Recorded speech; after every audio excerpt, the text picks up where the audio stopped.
Assalamualaikum warahmatullahi wabarakatuh. Waalaikumsalam warahmatullahi wabarakatuh.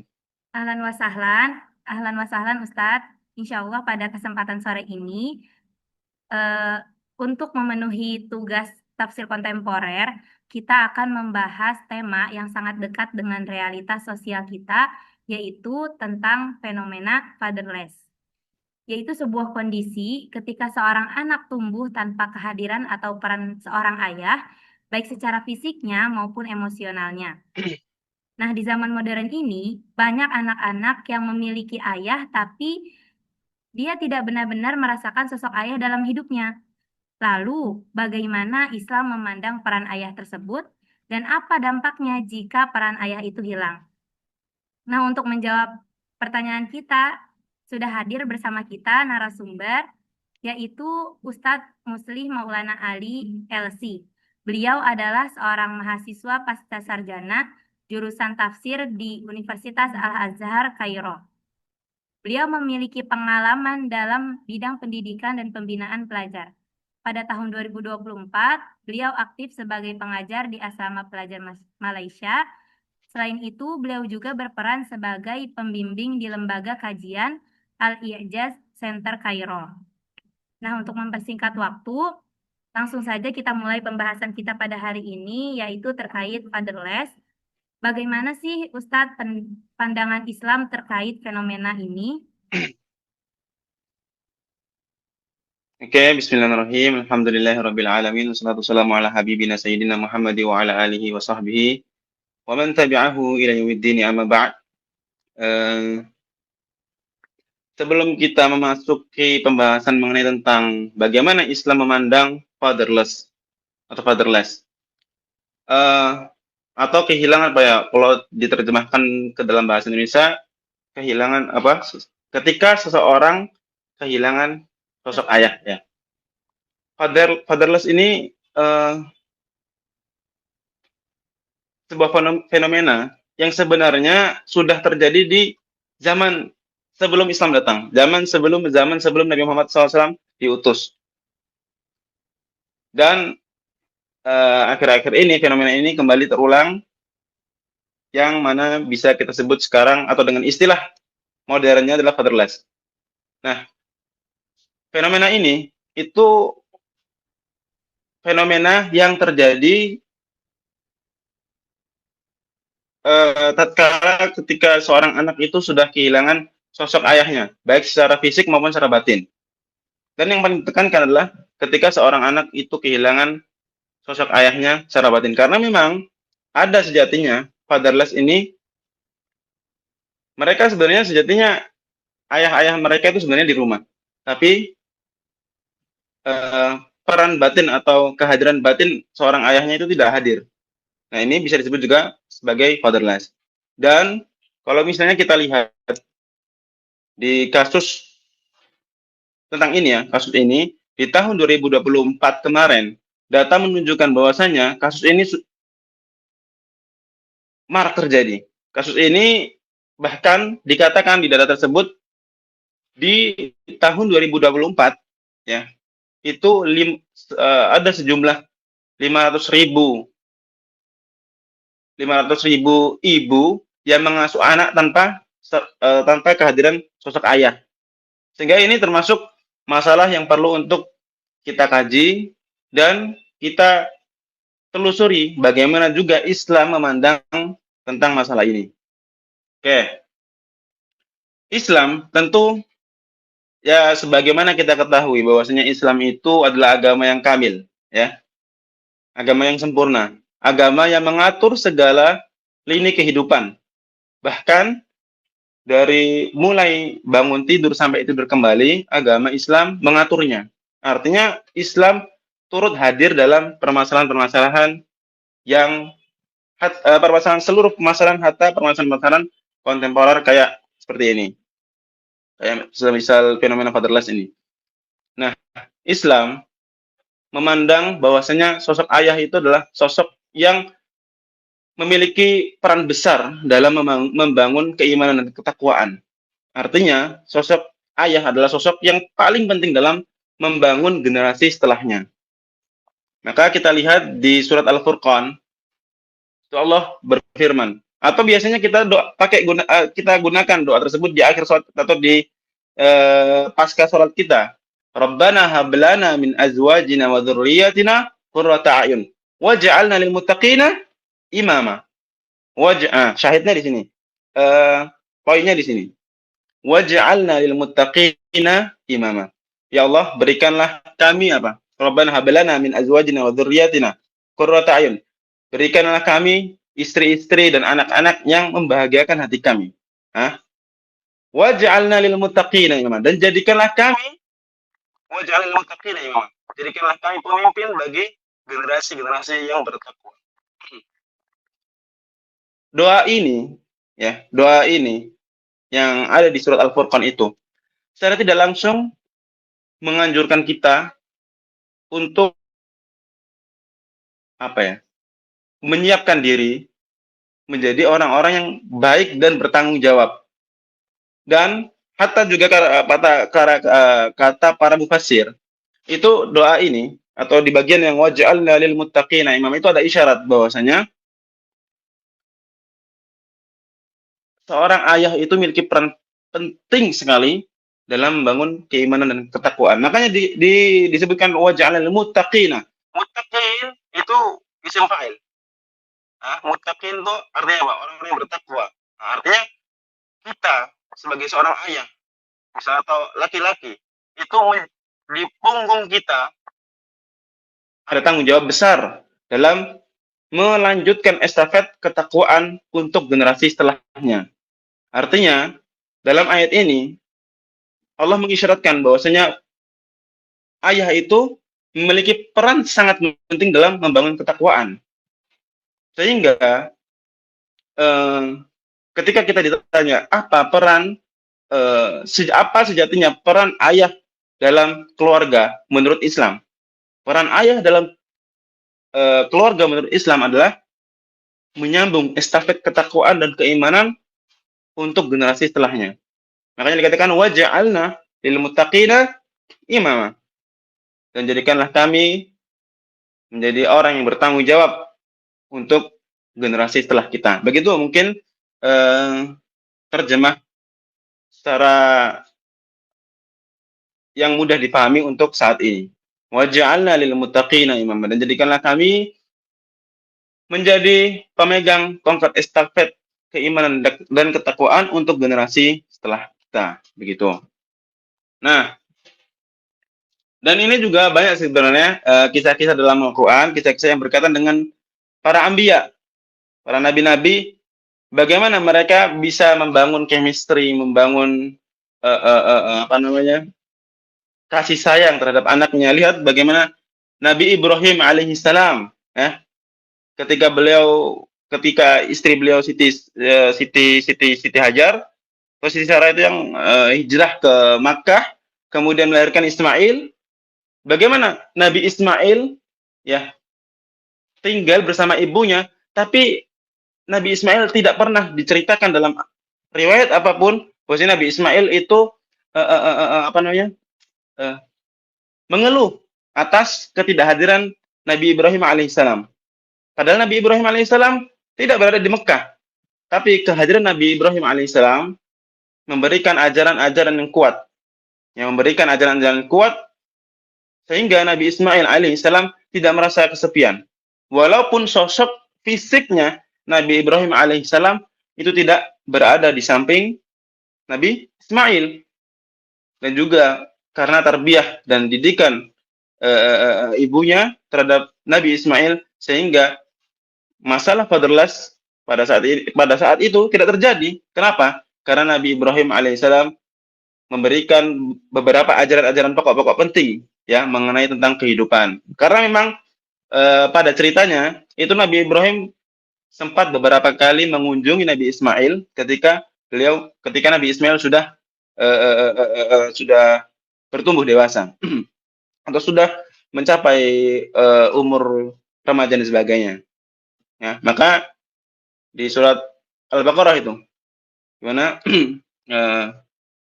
ketika Nabi Ibrahim alaihissalam dan Nabi Ismail membangun Ka'bah, itu termasuk apa namanya itu dalam ayat tersebut mengisyaratkan juga bahwasanya ada pertemuan antara Nabi Ibrahim dengan Nabi Ismail. Tapi poin yang paling perlu kita pahami adalah eh, eh, eh, eh, kehadiran ayah itu sangat penting dalam pertumbuhan anak, khususnya kehadiran secara batin. Karena banyak sekali sekarang, bahkan sekarang, anak dan ayahnya itu berada dalam satu rumah 24 jam. Tapi kehadiran ayah secara batin tidak dirasakan oleh seorang anak. Kenapa begitu? Karena chemistry atau kejiwaan yang tidak terbuka. Ya. Estafet tadi, tugas estafet keimanan dan ketakwaan dari ayah ke seorang anak itu tidak terrealisasi.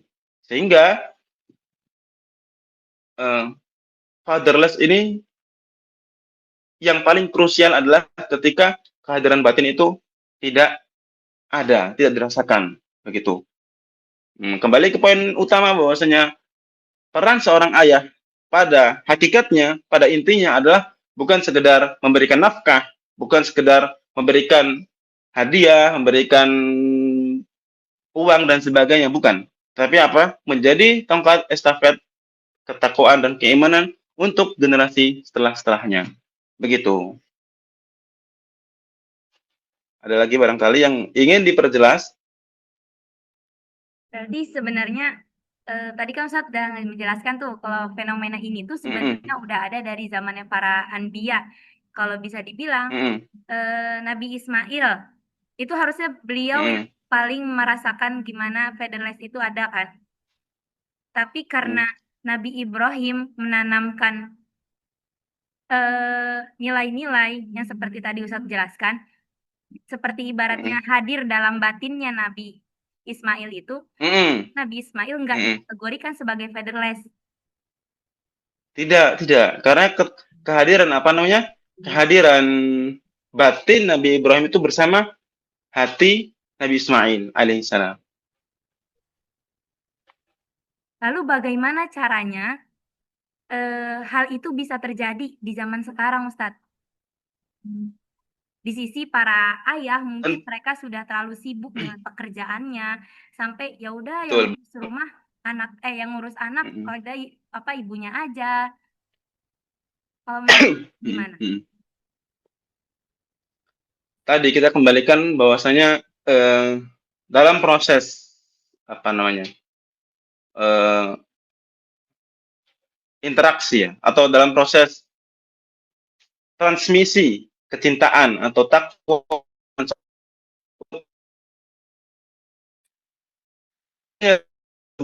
dan apa dengan komunikasi. Nabi Ibrahim diberikan kemampuan komunikasi yang baik, sehingga Nabi Ibrahim yang mendapati anaknya di Mekah ya, pada saat itu belum sebaik mungkin pertemuan Nabi Ismail, sehingga di waktu tersebut Nabi Ibrahim memberikan atau mengajarkan nasihat-nasihat penting yang harus dipegang oleh Nabi Ismail dan tidak bisa maksudnya tarbiyah atau apa bahasa Indonesia tarbiyah, pendidikan yang diberikan oleh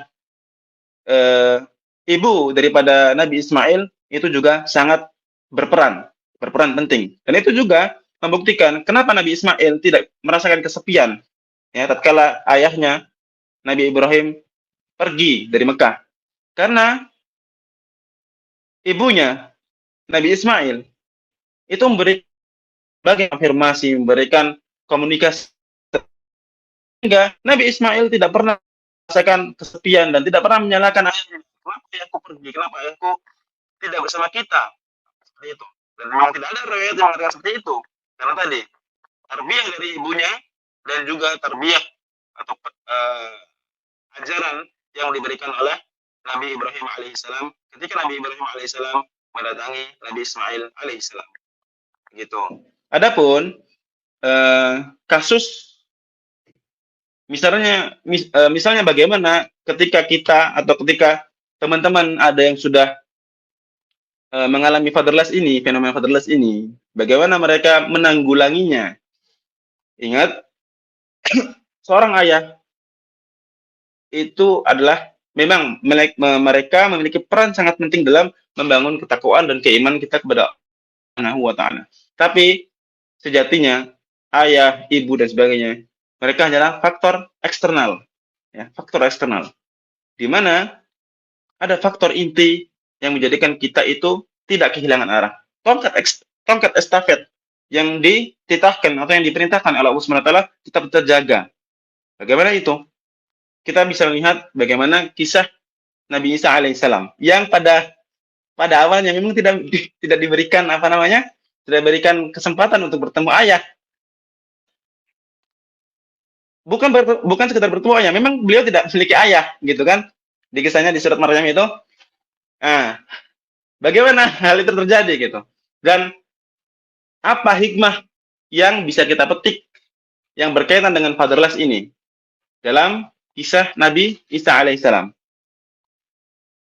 Nabi Isa alaihissalam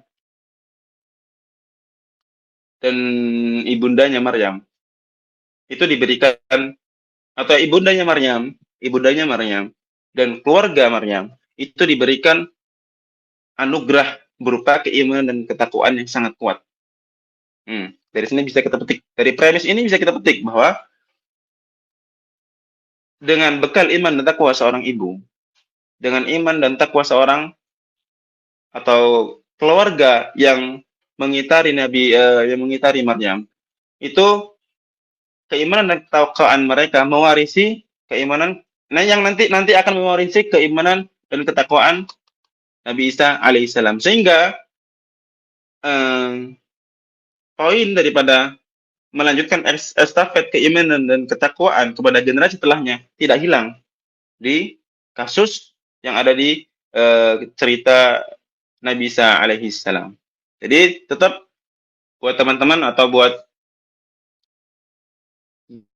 generasi yang mengalami fatherless ini, tetap mereka sejatinya memang kekurangan sosok ayah yang membantu mereka untuk mendapatkan chemistry atau keimanan dan ketakwaan kita kepada Allah Subhanahu wa taala. Tapi tetap peran ayah adalah faktor eksternal. Peran ayah adalah faktor eksternal. Ada faktor eksternal lain yang membantu untuk melanjutkan estafet keimanan dan ketakwaan. Nah, di antaranya adalah seorang ibu. Maka Sayyidatina Maryam itu mampu dan bisa memberikan warisan kecintaan atau keimanan dan ketakwaan kepada Allah Subhanahu wa taala untuk Nabi Isa alaihissalam. Seperti itu. Sebenarnya kalau misalnya kita teliti secara menyeluruh, sangat seru sebenarnya, sangat seru untuk pembahasan fatherless ini, sangat seru. Karena memang sudah dipraktekkan oleh para anbiya dan bisa kita kaji lebih mendalam. Tapi mungkin karena waktu dan keterbatasan waktu dan tempat barangkali ya, itu menghalangi untuk penelitian ini. Jadi hanya ini yang bisa yang bisa saya sampaikan gitu. Sebenarnya menarik, Islam punya POV tersendiri dalam memandang fatherless ini gitu. Gitu. Tapi yang paling penting tadi, poin yang paling penting adalah fungsi seorang ayah apa tadi? Mewariskan keimanan dan ketakwaan kepada generasi setelahnya. Waj'alna lil muttaqina imama, dan jadikanlah kami imam atau penerus estafet keimanan dan ketakwaan untuk lil muttaqin. Muttaqin orang yang bertakwa atau generasi-generasi yang bertakwa setelahnya begitu.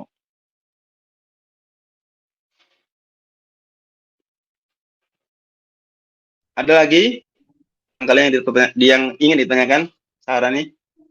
Alhamdulillah untuk sejauh ini dari awal pembahasan udah sangat detail, ditambah dengan cerita-cerita para anbiya itu menambah, menurut saya ini suatu hal yang baru ya, karena eh, karena saya sendiri sering mendengar tentang fenomena fatherless itu dari berbagai orang, tapi untuk tentang dari para anbiya ini Ana baru dengar dari Ustadz. Alhamdulillah pembahasannya cukup membuat saya puas.